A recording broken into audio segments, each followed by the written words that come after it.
Mga lalaki naman yung nagtuyo mag-agaw sa COC sa isa ka-aspirant sa pagka-mayor sa Himamaylan City, Negros Occidental, ginapangita na sa kapulisan. Nakatutok kay Eileen Pedreso. Ginatutukan na sang Himamaylan City Police ang video kung saan makita ang aktwal nga pagtuyo nga pag-agaw sang duha ka lalaki sa Certificate of Candidacy sang isa ka aspirant sa pagka-alkalde sa Himamaylan City. Wala pa sang identity ang duha ka persona apang suno sa kapulisan.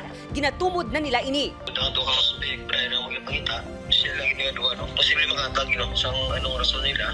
Isa sa mga motibo nga ginalantaw sang kapulisan ang political rivalry. Isa na sa mga posible motibo, no? Pailihan si OC, last day pa.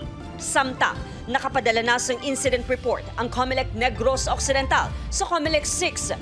We will see, because makadto madikar ng extra officer sa Himamaylan. We will be talking it over and I will be coordinating with the PNP. Bangod sa insidente, posible nga irekomenda nga ilakip sa election areas of concern ang Himamaylan City. Posible man nga i-consider na siya. So we will see kung ang investigations ng PNP. Upod Geruel Banggoy, Eileen Pedreso, One Western Visayas.